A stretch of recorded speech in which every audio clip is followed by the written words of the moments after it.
बिस्मिल्लाहिर्रहमानिर्रहीम। अस्सलाम वालेकुम स्टूडेंट्स। हम जो है ना फार्मास्यूटिकेशन पार्ट 2 का लेक्चर स्टार्ट करने लगे हैं। हमारा सब्जेक्ट है फार्मास्यूटिक्स 2, जो कि basically industrial and quality control pharmacy है। इसमें हमने अपना चैप्टर स्टार्ट किया था पहला, कि process use in pharmacy.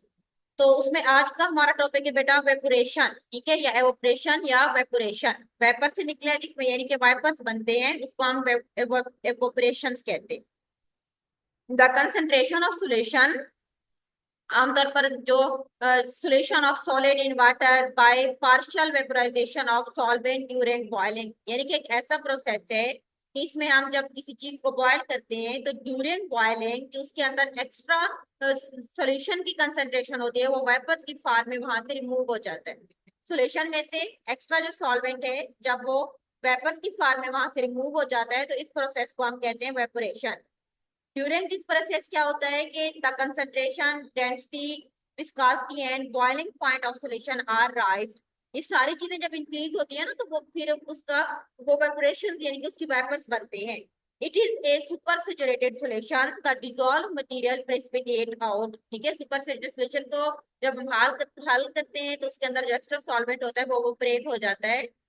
Boiling point of solution is always higher than the boiling point of solvent. जब हम सॉल्यूशन, एक चीज होती है सॉल्वेंट जो अकेला होता है, एक होता है सॉल्यूशन। सॉल्यूशंस के दो पार्ट्स होते हैं, उसमें सोल्यूट और सॉल्वेंट होता है। यानी कि अगर हम पानी है अकेला तो वो सॉल्वेंट है, इसी तरह अगर पानी और शुगर को हमने मिक्स किया हुआ है तो वो सॉल्यूशन बन जाएगा।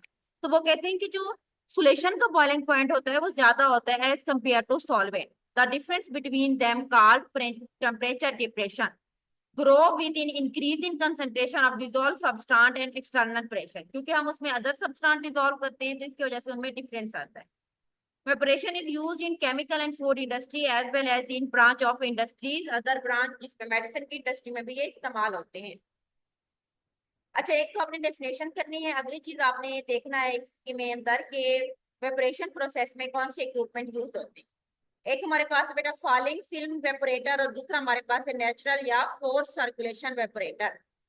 फॉलिंग फिल्म में क्या होता है कि this type of evaporator is generally made of long tubes में होती है जो कि 4 से 8 मिलीमीटर, या उसके अगर हम मीटर में इनकी लेंथ होती है बेटा या 13 से 16 फुट में होती है।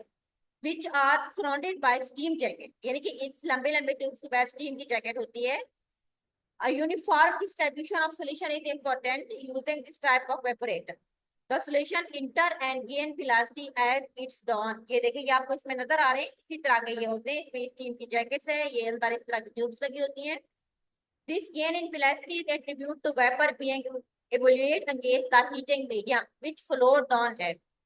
अब इसमें क्या करते हैं कि हीटिंग, जैसे ही हम हीट करते हैं तो चीज हीट होकर ऊपर जाती है, फिर ऊपर से जो हीटिंग मीडियम होता है वो नीचे की तरफ जाता है और बुखारात होते हैं वो वहां से जो होती है इवॉल्व हो जाते हैं, यानी कि वहां से खारिज हो जाते हैं। This evaporator is usually applied to high viscous solution, so it is frequently used in chemical, food and fermentation industries में यूज होता है। उसके बाद है नेचुरल या force circulation evaporator.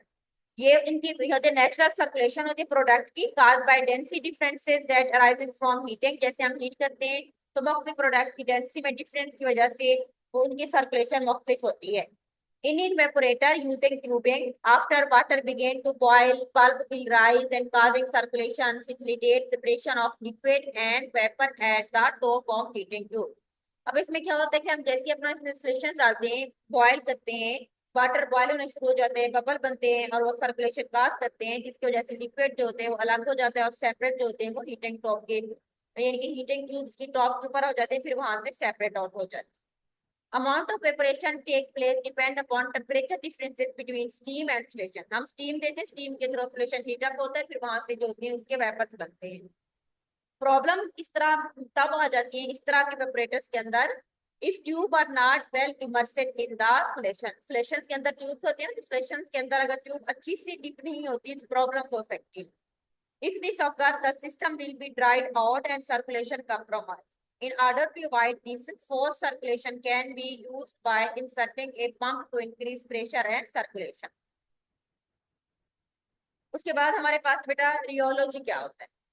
Rheology is concerned with determination of material flow under influence of stress, which may be applied perpendicular to surface of body या उसके बाद टेंजेंटली टू द सरफेस, यानी कि रियोलॉजी वो ब्रांच है साइंस की जिसमें हम किसी भी मटेरियल की विस्कोसिटी को बेसिकली चेक करते हैं।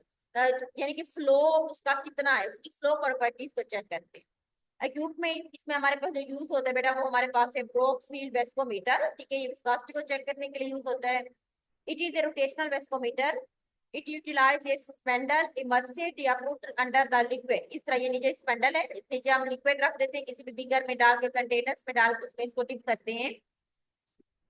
उसमें क्या करता है कि it measure the resistance to movement of rotating part, कितना मतलब कि रोटेशन कितना हो रही है, कितना विस्कोसिटी है। ये विस्कोसिटी बेसिकली रेजिस्टेंस होती है ना फ्लो के अंदर। उसके बाद एक इन सम विस्कोमीटर लोब या spindle remain stationery and up rotate. Spindle is rotated at very speed. The knob is also rotated in reverse order and same number of readings are जो होती है ऑब्जर्व, ठीक है, हम उसको ऑब्जर्व करते हैं। जो रीडिंग्स वगैरह आती है यहाँ पे आगे आप स्क्रीन में जरा नहीं, यहाँ पे हम सेंड करते हैं रीडिंग्स वगैरह, इसमें सारा कुछ आ जाता है।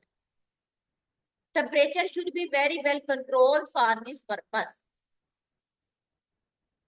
अच्छा, ये तो हमारे पास कुछ इक्विपमेंट्स थे, प्रोसेस थे। नेक्स्ट हमारा टॉपिक है बेटा फार्मास्यूटिकल फार्मूलेशन।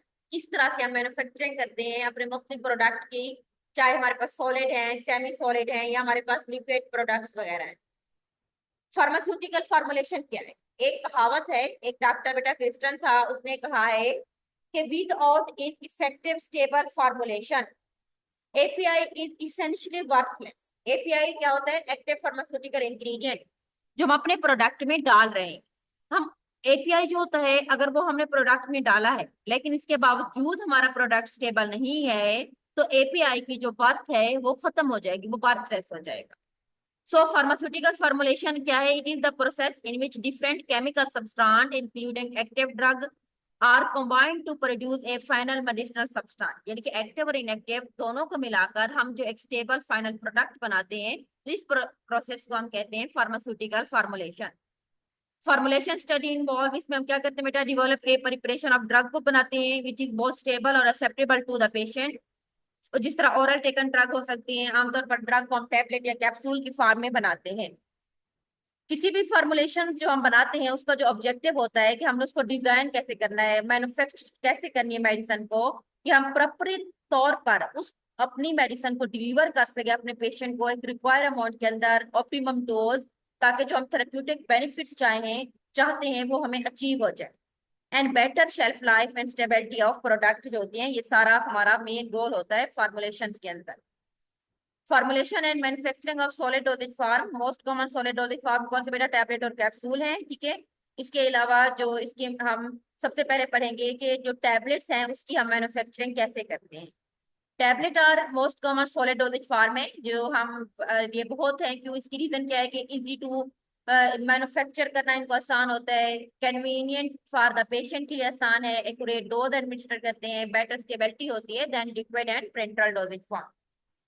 फॉर्मुलेशन एक अलग चीज है, मैन्युफैक्चरिंग अलग चीज है। फॉर्मुलेशन में बेटा हम फार्मूला देखते हैं, मींस कि हमने कौन कौन से इंग्रेडिएंट्स को डालना है, जबकि मैन्युफैक्चरिंग में हमने देखना है कि किस तरीके से हमने उसको बनाना है, मेथड्स कौन से यूज करने हैं, मशीनरी क्या यूज करनी है, तो ये मैन्युफैक्चरिंग में आ जाएगा। फॉर्मुलेशन ऑफ टैबलेट में हम देखते हैं बेटा, सबसे पहले हमारे पास दो कंपोनेंट होते हैं जब हम कोई भी प्रोडक्ट बनाते हैं, एक होता है एक्टिव और एक हमारे पास होता है इनएक्टिव कंपोनेंट। अब टैबलेट के लिए जो एक्टिव कंपोनेंट है वो बेटा हमारा ड्रग होगा, जिसको हम एपीआई कहते हैं, एक्टिव फार्मास्यूटिकल ड्रग। इसके साथ हम कुछ अदर सब्सटेंस ऐड करते हैं जिसको हम क्या कहते हैं? एक्सिपिएंट्स का नाम देते हैं। अब ड्रग, उसमें एक्सिपिएंट में क्या है बेटा? डायलुएंट। इसके एग्जांपल एमसीक्यू यहाँ से आ सकते हैं, ठीक है, आपने ये इनके आगे याद करना है। डायल्यूएंट में क्या आएगा? मैक्रोक्रिस्टलाइन सेलुलोज या लैक्टोज आ जाता है। बाइंडर पीवीपी है। लुब्रिकेंट मैग्नीशियम स्टीरेट या टाल्क है। बफर हम डालेंगे जिस तरह फास्फेट बफर होता है बेटा, स्टेबलाइजर्स डालते हैं। डिसइंटीग्रेंट में MCC methyl crystalline cellulose. Alginate, colour में हम टाइटेनियम डाइऑक्साइड, राइबोफ्लेविन कलर है। फ्लेवर और स्वीटनर स्ट्रोज, मैनिटोल, डेक्सट्रोज, ये सारी चीजें हम इसमें डाल सकते हैं।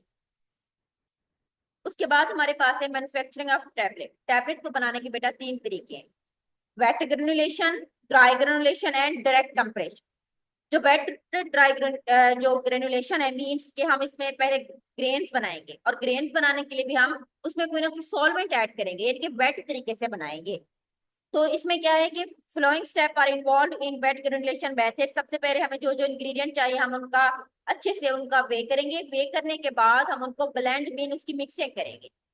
हम वेट ग्रेनुलेशन मेथड के थ्रू इनको प्रिपेयर करेंगे।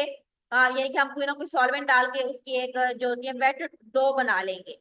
स्क्रीन द टेम्प मास, अब जो हमारे पास वेट मास आएगा उसको हमने इस स्क्रीन में से पास करना है इनटू पैलेट या ग्रेन। स्क्रीन जिस तरह जाली होती है, जब पास करेंगे तो हमारे पास छोटे छोटे ग्रेन्स बन जाएंगे।